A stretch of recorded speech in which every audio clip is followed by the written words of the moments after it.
KPBS On Demand is supported by the San Diego County Toyota dealers, offering a new 2025 lineup of vehicles at your local Toyota dealer, including a new Tacoma with turbocharged 4-cylinder engines and a hybrid powertrain option. The San Diego County Toyota dealers. We make it easy.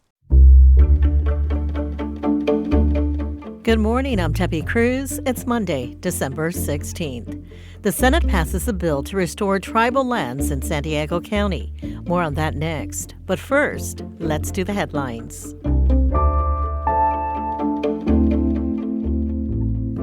San Diegans could see more money in their paychecks in the new year. The city of San Diego's minimum wage will go up on January 1st for people who work in the city. The current $16.85 an hour will bump up to $17.25 an hour.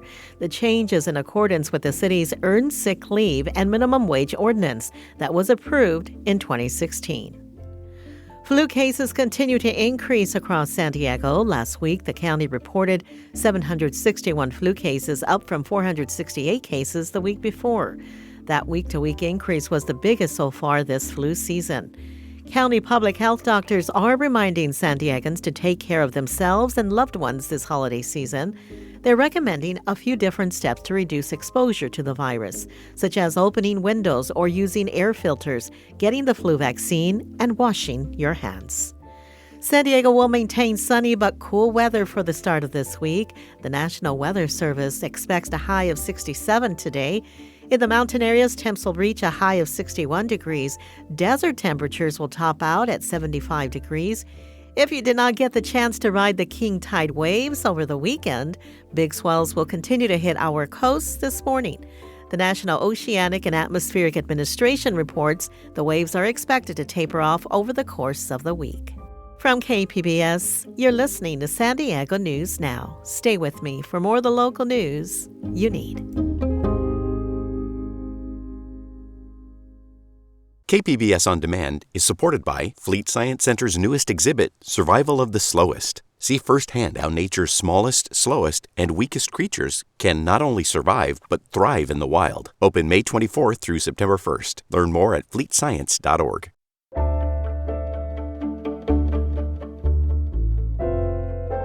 The U.S. Senate has passed a bill to restore tribal lands in San Diego County.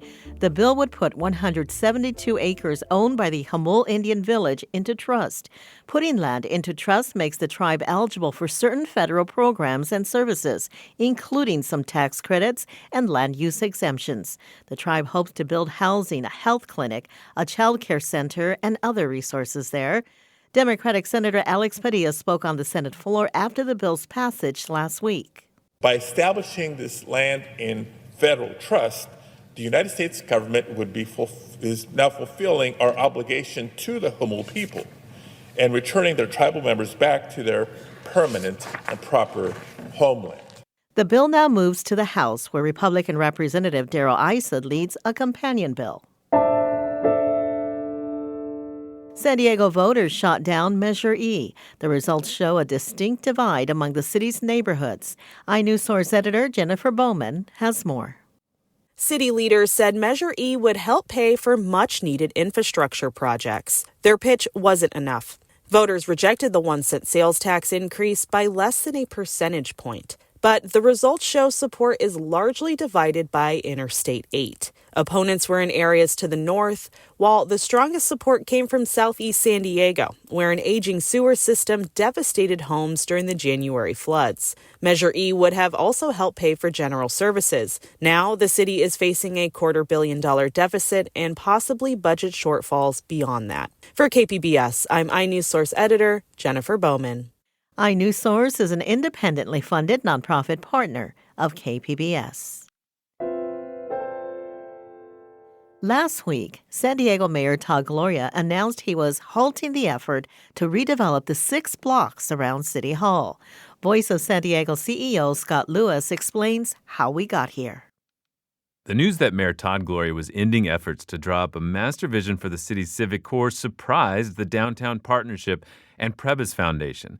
They had hired world-renowned civic planners to create a cultural hub for San Diego with needed housing, schools, and arts organizations, and a restoration of the Civic Theater. The mayor, though, said the effort could no longer continue because voters had rejected the sales tax increase in Measure E. But Gloria had never said he needed a tax increase to pursue the Civic Center vision. The city spent $132 million to buy 2 towers downtown, 101 Ash Street and the Civic Center Plaza, because city leaders said they had a once-in-a-generation opportunity to realize that vision for the heart of downtown. It was a bet on the future, Council President Sean Elo Rivera said. I'm willing to make that bet, but there's going to be accountability. Not that much accountability, actually, though. The effort is now dead. So what about the buildings? Turning them into housing and a new civic center was what we were, as the council president said, betting on. Did we lose the bet? On our podcast last week, Mayor Todd Gloria said maybe something smaller could actually happen still. What we can do is continue to negotiate to convert that into much-needed housing. I'm Scott Lewis from Voice of San Diego, and that's why it matters. Poway and Ramona are looking at ways to share water resources. North County reporter Alexander Nguyen says the move could save money and increase water reliability. The city of Poway has been looking to diversify its water resources for the past 30 years. Eric Heidemann is the director of public works for the city of Poway. He says the city is at a point where it needs to develop this. So currently, we receive imported raw water from the San Diego County Water Authority. And so in order to diversify our portfolio and just build resiliency and redundancy in our own system, we wanted to have a treated water connection. Right now, there's a control valve that connects Poway and Ramona, but it only flows one way, to Ramona. Both agencies have entered into a memorandum of understanding to explore the feasibility of building a two-way valve. The preliminary results of the feasibility study won't be ready until early next year. Both agencies would still need to formally approve the project before work can begin. Alexander Nguyen, KPBS News.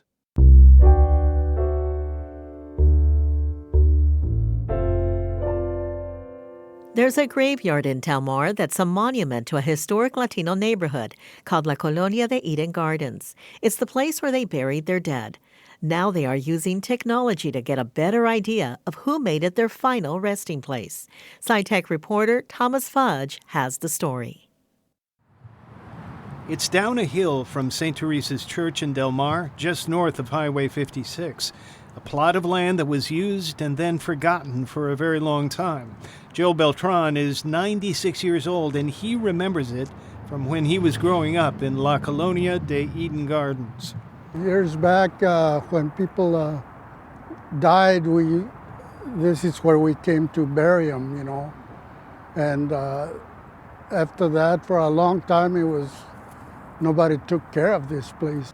Beltran describes La Colonia, founded in the 1920s, as a little Mexican village in what is now Solana Beach.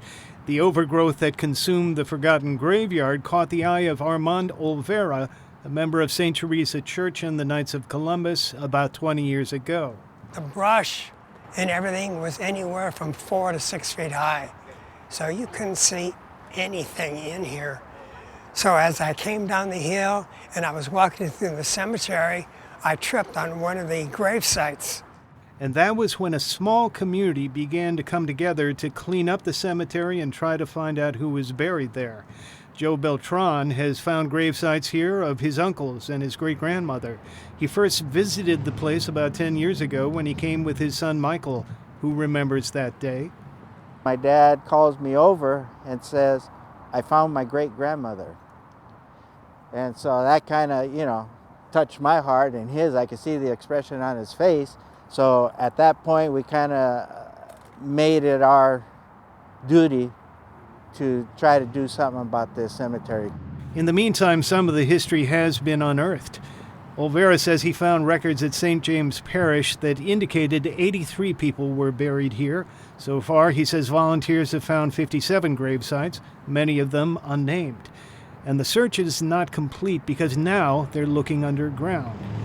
Jimmy Daniels is an archaeologist with Michael Baker International, an engineering firm which agreed to examine the ground free of charge. Daniels pushes what looks like a lawnmower, but it's a tool for ground-penetrating radar, GPR for short. Daniels talks about finding anomalies underground. Sometimes they're tree roots or gopher warrens, and sometimes they're unmarked graves. There's definitely some unmarked graves that in my preliminary kind of analysis of the data from a few weekends ago. But my goal is to process all of the data and look at it as a whole. He says unmarked graves have a distinct radar signature and they're easier to find when a person is buried in a casket. Above-ground evidence is also helpful to predict what you'll find below. He offers this scenario. Here's a row of burials. Here's an anomaly that doesn't have a marker. Maybe it matches up to the other anomalies that are in that row, and so we've got a burial there. Michael Beltran says the end goal is to identify all of the graves and pay respects by putting up white crosses to mark them, even if they're not sure who the person is. He says stories from the community do lend a hand. He spoke with a woman who says she knows where her sister was buried in an unmarked grave. Maybe they can scan that area to confirm it. Another story tells of 2 infant twins who died and were buried here. The stories often come back to La Colonia and the families who came from that place and who still live in the San Diego area. Again, Michael Beltran. For myself, it started off as a personal journey with my great-grandmother. But as more families have started to come down and help out, now it's turned into a community event. Lisa Montez talks about her uncle and her grandfather who were buried in the graveyard. My grandfather always instilled in me the importance of honoring your ancestors and never forgetting them. Montez says La Colonia has changed a lot in the 100 years since it was founded. When her mother was a child, she went to a segregated school for Latinos. The old homes are mostly gone, and the area has been greatly gentrified. But the graveyard has remained as a part of the community.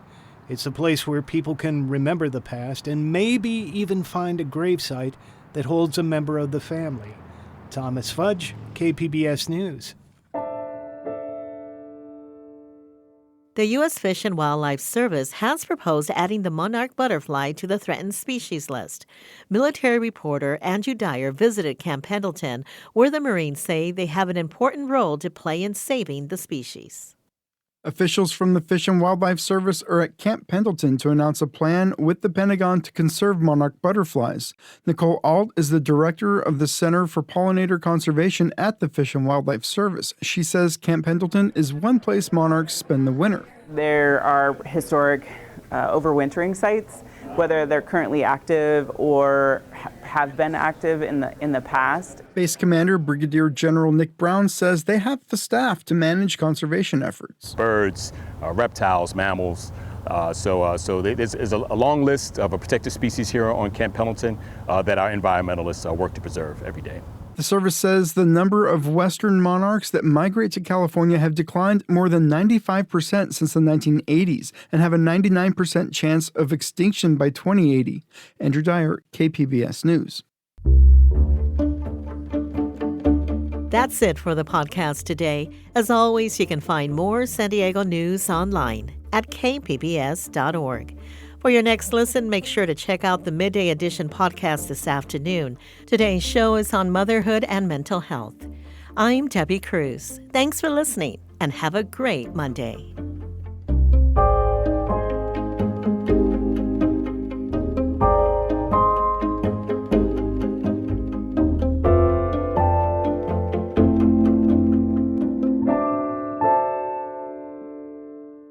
KPBS On Demand is supported by Latino Legacy Foundation, presenting their Storyteller series, Reach for the Stars with Ellen Ochoa, the first Latina astronaut, former NASA director, and San Diego native, Sunday, June 29th. More at latinolegacyfoundation.org.